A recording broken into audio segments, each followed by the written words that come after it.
What is going on, investors? Back again. Time to talk about Apple, probably one of the most widely held stocks and one of the most popular stocks in the stock market. Ticker symbol AAPL, I believe still the most valuable stock as well at $1.9 trillion. That's with a T. You rarely see that these days. So now the stock just reported earnings in the after hour. If you're new to the channel, we jump into a little bit of the numbers. A lot of interesting stuff going here with Apple. We'll take a look at iPhone, Mac, iPad, wearable services. We'll kind of see what people were expecting and where those numbers came in. Then we'll actually jump over to the numbers, take a look at these. Let's see where we're at. Also on the conference call, this is really important. Apple decided not to give any guidance. I repeat, no guidance for the next quarter. They just released, as most of you know, the iPhone 12s and all the different models that they had. They are deciding not to give any guidance, and I think that's overhanging on the stock a little bit. People are saying, well, wait a second, you're not giving any guidance in the next quarter. Maybe you're thinking that the iPhone 12 sales are going to be weak. We'll talk about that and whether or not I think that's true. Then we jump over to the stock chart.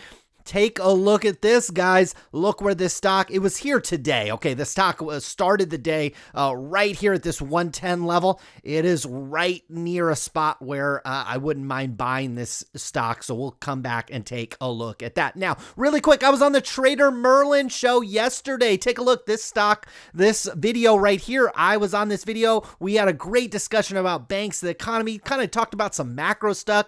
It was an awesome conversation. I'll put a link to his channel and the video in the description below. And then finally, every Friday, again, if you're new to this channel, every Friday I cover all the FANG stocks and plus Microsoft and Tesla and maybe some other stocks that we decide to throw in there. But that's every Friday. Take a look at that video tomorrow. So we're jumping into it. Apple's EPS. So EPS was fine, but you know, Apple's executing this large buyback. I wouldn't care about EPS, quite frankly. Now they did beat on revenue, and so that is good. And it primarily was due to everything except for iPhone. Take a look. iPhone, they came in at $26.4 billion.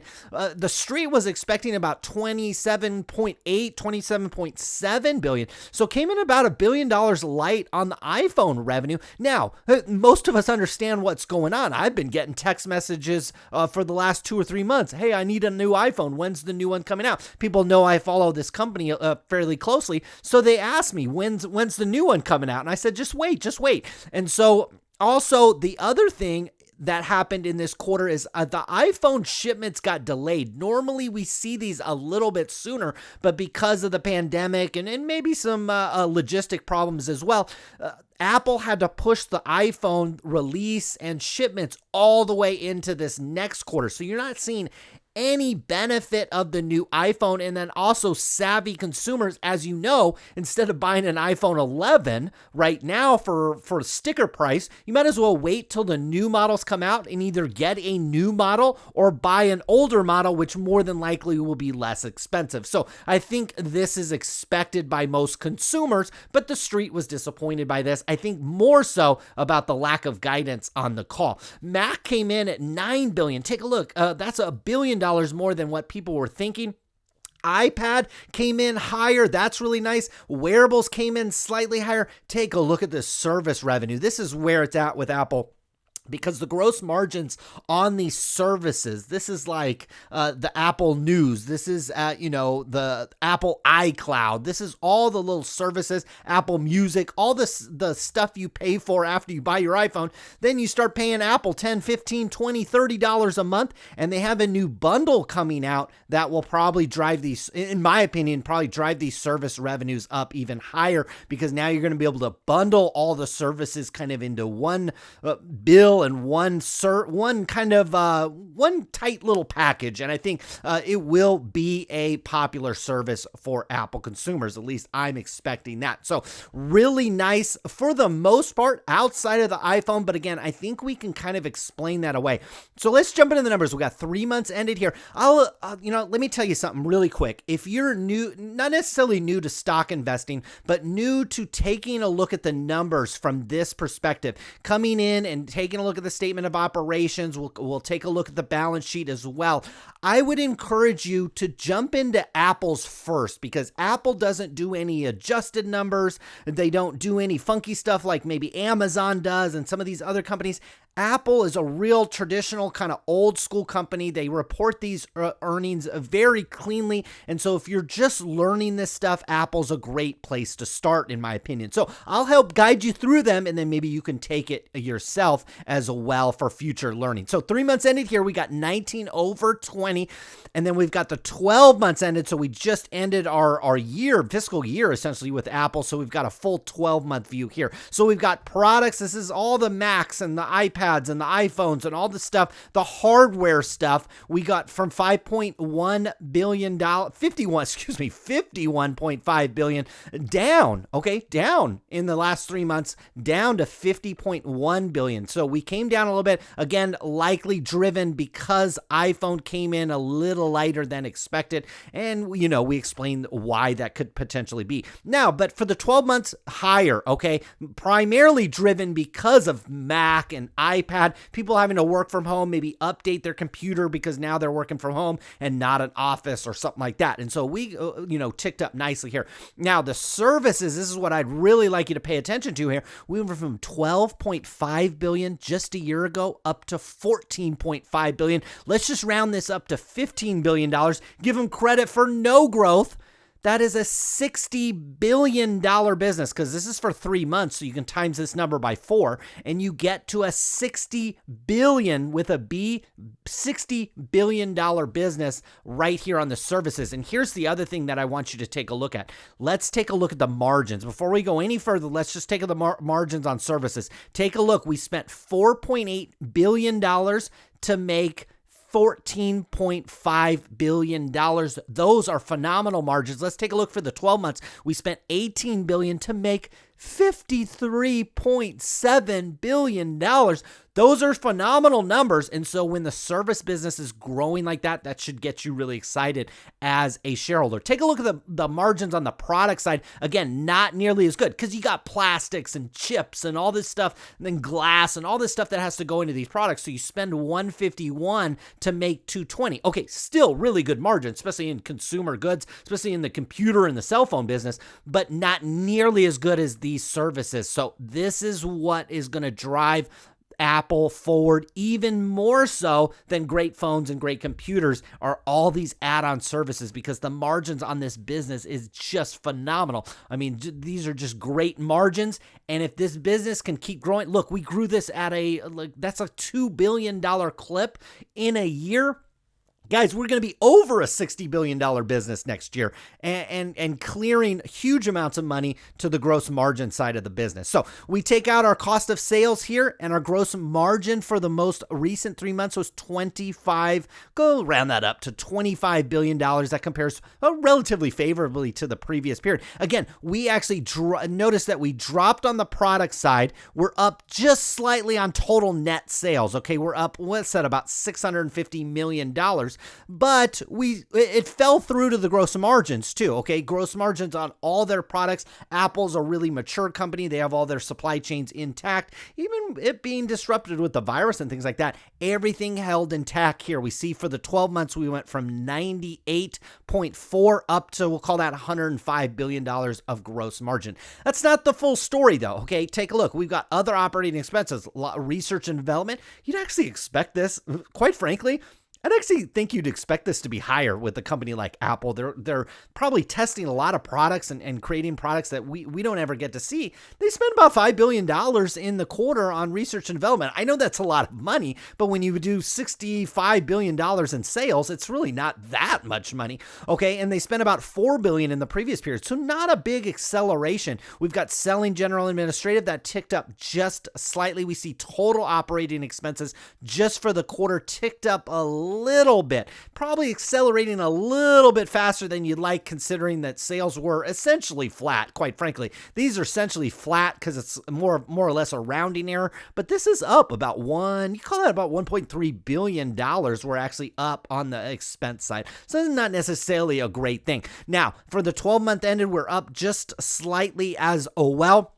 Moving through net income, so we've got operating income here, we've got some other expenses here. We come down to a net income. We made 12.7 in the quarter. That compares, again, we came in light to the previous quarter. We're down from 13.6. That's also why the stock could be selling off a little bit, but that should make you excited. We'll get to the stock chart here in a second. And then finally, for the 12 months, we actually increased it a little bit, again, on the strength of the full year. Also, again, the iPhone, just in the most recent quarter, was a tired device and was due for an upgrade. Now, finally, I want to show you, we pay 82 cents for a year, 82 cents.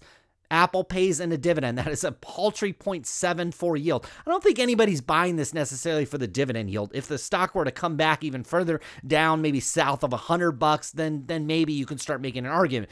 But what you can make an argument, if you're a long-term holder of Apple's, take a look. They pay 82 cents dividend. What do we make in the quarter? Just in the quarter on a diluted basis, we made 73 cents. So just in one quarter, they make enough money to pay you, the shareholder, a dividend. Take a look. For 12 months, we made, on a diluted basis, $3.28. So Apple could literally double this dividend. They could double this to $1.60.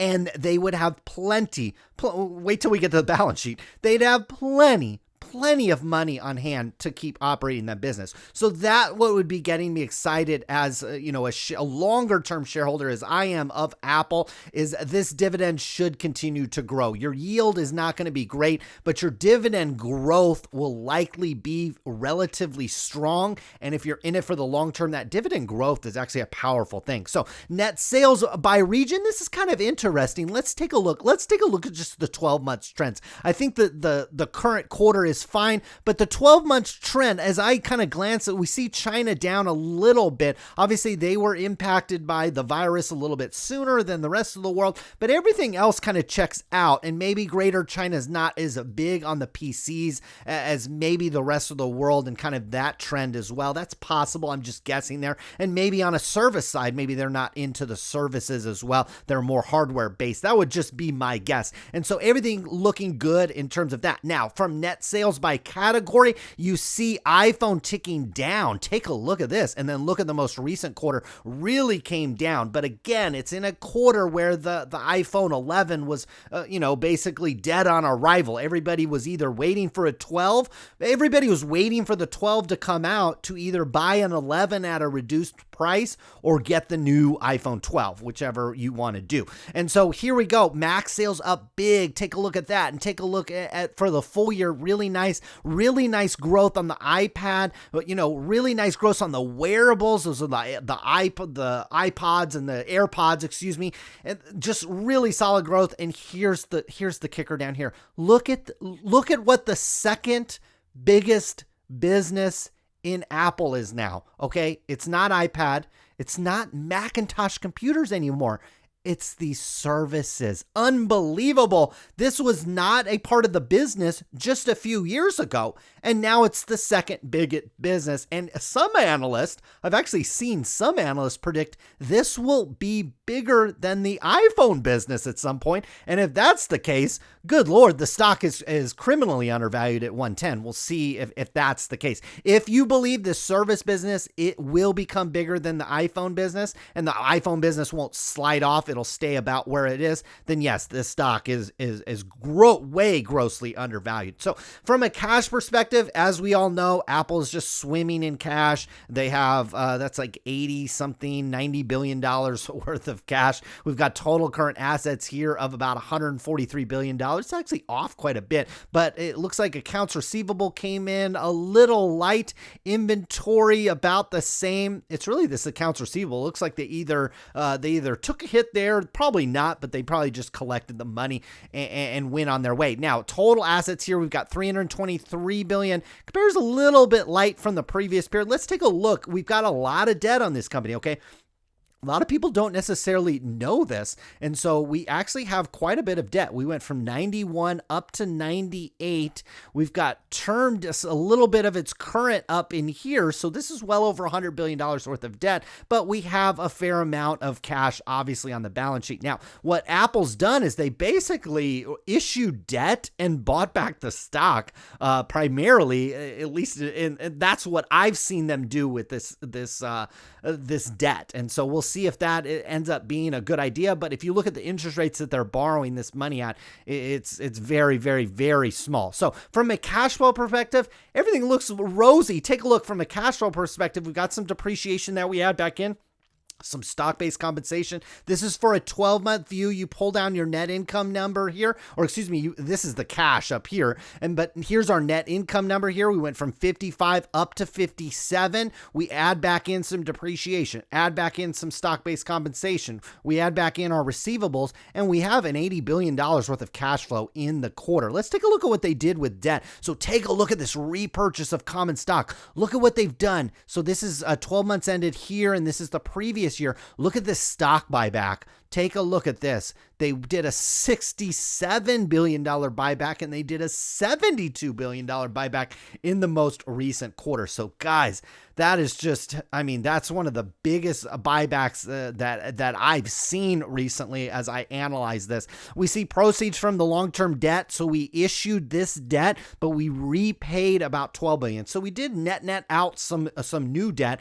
And we issued just a small amount of stock. But when you buy back this much, that's a tremendous, tremendous buyback. Now, probably what you're all waiting for is Apple stock a buy at the current moment? And I would say tentatively, yes. Down at this 110 level, which is where this stock is, you notice that I have this stock in a range. Every Friday, like I said, I recap these stocks. So I keep a close eye on what's going on with Apple. And so these trend lines, I didn't draw them in before this video. I've had these trend lines in for a while now. So now this long-term trend line that's jetting up right here, we're expecting at some point to Apple to probably retest that. Now, the longer it goes, the harder it is going to be to retest that area. But as you can see here, we made this high. So what happened is the last quarter was right here. So when Apple reported the last quarter, it was right here. And what happened is they had a really nice quarter, especially with iPad and Mac. And they announced that stock split, and a bunch of retail investors kind of bid this stock up, and we kind of had this blowout top, and we have a lot of money, in my opinion, probably trapped up here. A lot of retail investors came in here at the top before this stock split, and then the stock split and it sold off. But now we're in this range. Take a look. Ignore this topping pattern. Just kind of look at the stock from let's kind of zoom this in. Let's just look at the stock. Ignore this part. Let's just look right here. This is where this stock is trading in right now, and I like it anywhere near the bottoms of this range. So we're right there. I have a trend line in at 109 if you don't want to necessarily pinch pennies, or right there at 110. I don't mind this stock at that level. Now, even lower than that, we have this gap here, and we have this candle. We have this kind of lonely candle right here. So this is a dangerous area. If Apple were to break here, notice what happened last time Apple broke 110. We actually came all the way down and retested kind of the bottom of this, the heavy part of this candle right at 102, 101. So if the market and Apple in general gets weak, and notice our 50-day moving average is starting to flatten out and probably go negative here. So this stock, in my opinion, we're also probably in a shorter term downtrend as well. You could probably draw a line in like this, and this stock is not necessarily looking great in the short term. But if you're a long-term holder, there are the two areas where I'd like to accumulate. Now, I wouldn't go all in. Let's say you're starting a brand new position in Apple, or let's just say you got $1,000. You got $1,000, you want to put it into Apple. So what I would think about is this initial spot at 110, I probably would buy maybe 1 share, 2 shares at the most, okay? Because after the election, maybe the market turns around. Maybe it doesn't. Maybe the market gets away from you. Maybe this is a strong downtrend. Our green line here is a 50-day moving average. That turns negative. This stock sells off. We retest the bottom end of this channel, okay, between we'll call it 100. We'll just round it to 100 to 110. anywhere in this zone. But in fact, if this stock breaks down, I would expect to at least come down halfway through this channel, which would be at 105. 105, I'd probably be 2 or 3 shares. Down at $100 per share, 102 for Apple, I'd probably be even more aggressive. Now, if we break this 102, we're probably coming down to maybe, 95. I think this $100 per share should psychologically be a nice little barrier, an area of support for Apple, but I really like the stock down in this zone. I just want to make you aware. I'm excited about this stock. I'm excited about the service revenue. I'm excited about the iPhone 12, but keep in mind, Tim Cook wasn't excited enough about it to give you guidance on the most recent call. Keep in mind, this stock is in a shorter term downtrend. We see here, this 50-day moving average is flattening out and moving down. We are, again, 3 months away from any kind of earnings. We're on the precipice of an election.